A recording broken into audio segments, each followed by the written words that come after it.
Sonra şunu bolol ki bir de mehrem kim bolya, namahrem kim bolya. Her bir erkek için, her bir denan için ki Müslümançılık var yaşayacak bolya, Kur'an'a var, Peygamberin şeriatına yaşayacak bolya. Şarada bir sürü kanunlar, desturlar koyuldur. Mehrem, namahrem de çok bir Müslüman doğun. Dikkat Müslüman doğun da mehrem mana, sana, erkek adama ol bir denanaları bolya ki hiç vaxtı şolar nikah edip alıp bolmaya.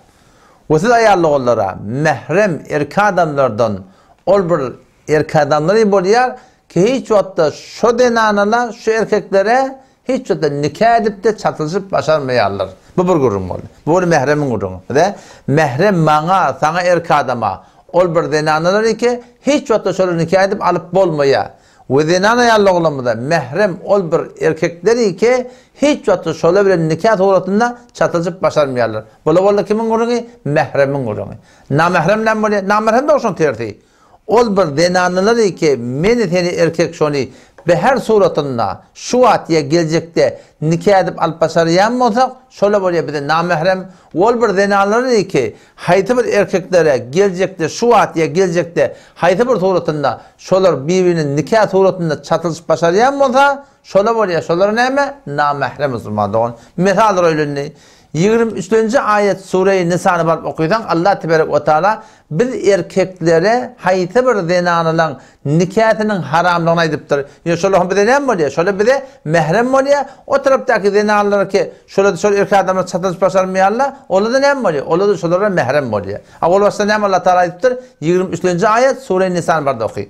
Hurrimet aleykum ummahatukum وَبَنَاتُكُمْ وَأَخَوَاتُكُمْ وَعَمَّاتُكُمْ وَخَالَاتُكُمْ deyip Allah Teala kefine oturuptur. Avol baştan hurrimet aleykum ummahatukum. Eneleriniz size haram edildi. Mesela enemiz, karnı bir enemiz var. Bir de şu ne oluyor? Mehrem oluyor. Karıcın da şu cümlesinde mutuşuyor da. Ondan sonra ne oluyor? وَبَنَاتُكُمْ öz kıyıdın. Bu da sana mehrem oluyor. Hiç zaten nikah diyen de bolmuyor arada. Üstlenizden وَأَخَوَاتُكُمْ öz bilece ayarlığının ve ammatukum öz bilece eceken yani dedin bilece ayarlığını ve halatukum ve daydan var yani nenin bilece ayarlığını şöyle ne var bir de şöyle hem bir de mehrem oluşuyor ve banatul uht deyip Allah Teala öz erkek doğanın gıyri yani vallahi şu men hamana ama Allah'ımdan cepvar pervamen erkek doğanım şu erkek doğanın var gıyri ne var ya bana mehrem çünkü meşon ne oluyan emutu olup çıkan işte da. Ondan sonra ve benatul uht ayarlığının gıyri. Ne ben oluyor? Yegenin oluyor. Şu tuğratında burada ne oluyor? Burada bana mehrem olup çıkıyor. Ve ummatukumul lati erda'nakum. O denanı ki bir de süt veriptir. Ama bir erkek adam başka bir denanı süt veriptir. Şu da ne oluyor? Şu da şu erkek adama mehrem olup çıkıyor. Ve ahavatukum miner reda'a deyiptir Allah Teala. Sütleş ayarlığının yani erkek adam başka bir eneden emtirdin, onda şu dağda ne gıyda varmıştık, şu gıydı bilen, dine şu gıydı bilen ne oluyorsun işte da mehrem mutçuyatın, ve ummahatun nisaikum deyiptir Allah Teala, qayn enelerini deyiptir, yani denanalarının enesi ne oluyor? Qaynenin hem sana mehreme ebedi oluyor, hiç vaxta şunu nikah edip alıp olmaya, ve rabaibukumul lati fi hujurikum min nisaikumul lati dekhaltum bihin.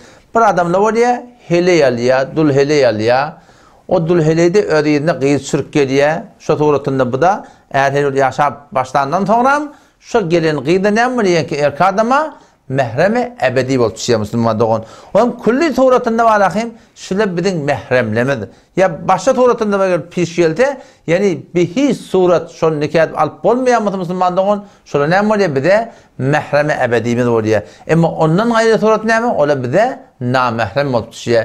Bizim aramızda bir kalıt Türkiye'de var elbette mehremi muvakkat diyen kişi oluyor. Mehrem muvakkat menzuru ne mi? Yani şu an nikah edip alıp başarmıyordun. Şu taydan sana mehrem oluyor diyecek oluyor. Menzur ne mi? Geleceğim otine. Ama şimdi ben ağam mı? Geleceğim mi? Çünkü ağam şu an bırakayım hayatta yaşak gidip ya geleceğim ben şu an nikah edip alıp başarmayan ondan sonra sana mehrem muvakkat oluyor diyecek oluyor. Müslüman da o da eğer karar olsa, çizili olsa onun mehrem muvakkatın tanı köbeliyor onu. İn heme adamda denanıla var. O şolun adamı var karşı bir denanı iki adama ki alıp başarmıyor şeyden. Pedonun oğul bile bunun tanı beter köbeliyor da. Şu da bir bihut kep yalnız şuurun Müslüman doğun. Mehrem muvakkat diye nat yok Müslüman doğun. Ehl-i sünnet vel cemaatta. Şu an tamamen geleceğini şu an nikah edip alıp başarmayatın. Doğru kabul. Çünkü şu adam da var da hopten hem tayandı denen anlatı ki adam var nikah alıp başarmıyordun. Onu o da mehrem muvakkat bir mevliyadı. O zaman onun mehrem namehrem aslında manatı yok Müslümanda onun. Yok o da yanlış maili. Gelecekten şu an nikah alıp başarmıyordun. Ama gelecekte Allah Teala'nın mukadder bolup da ten erkek doğunun bu dünyadan kayıtsa Selamet ya sen çok görüyorsun zamanda. Tarafı rahmete doğun ölüyor kime satılıyor? Doğunu satılıyor değil mi? Şöyle barakım ölen doğunun marakın doğuna satılıyor şu gelin. Şu ne mi oluyor? Şuna erhelilik düşüyor da şurada şey değil mi? O zaman şu doğrultuda Müslüman doğun gelece de bir de namahrem oluşuyor. Ve belki Resulullah sallallahu aleyhi ve sellem şunun hakkında soraptırlar. Ki şöyle yakin kardeşin hatibeden gelece şunun hakkında ya Resulullah ne mi diyen ne? Onu Peygamberimiz el maut tiptir diye.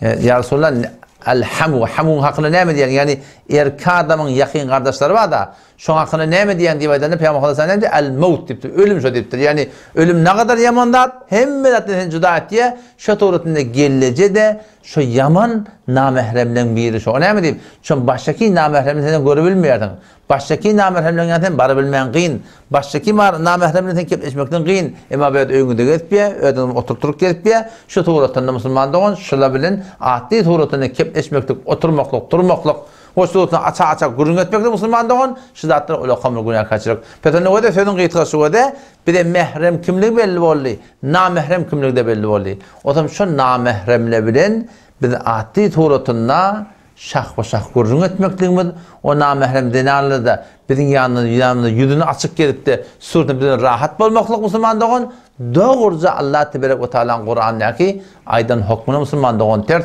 ola kamır günahkarçılık şiddetlerden gevreme çekmek gerek. Bedlisen dinleme diyorlar. Kat tutuyor Allah falan ya Müslüman doğun halal haramın gurduğunu Allah Teala'ga bende ol bir hazır koldan hetmi izlatır etmeli Müslüman doğun. Katılık değil. Belki meniteni koruymadan düşünmetiptirler. Şu korona gelir oraya değil mi? Ne kadar tedbirler edildi, ne kadar işler edildi. Haberdar olundu, çıkmalı, talamlaşmalı, burada etmeli. Ne mi çürüyeyim? Bir göde görünmeyen mevcuttan korkuldu değil mi? Şöyle bolta amallayıp. Ama Huday Tebarek ve Teala'nın hükmüne kadar göğünde bulma bizim yanımızda. Ki var şurada ne çürüyeyim? Şurada biri beladan kurtarılmadan çürüyeyim. Biri fesattan taklamadan çürüyeyim. Biri günahkarçılıktan taklamadan çürüyeyim. Biri hem dünyamızın hem ahiretimizin abadiyetinden için Müslüman da onsuzlarla kurulup durur. Ama kim gelip de düşünüp de var Huday Teala men hayrım kavuliye, şeriat men hayrım kavuliye bir zatları etmekte. Müslüman da onu alıp etmekte gerek. Bu zatların hemmeti bizi koruymadan için Müslüman da bu zatlarda şayet bir katılığı olsun, kıyınçılıkları olsun, korona direktörü ne kadar kıyınçılık çekti ki? Dükkanlarımız bağlandı. Heleler durun erkekler bile mask kurdular.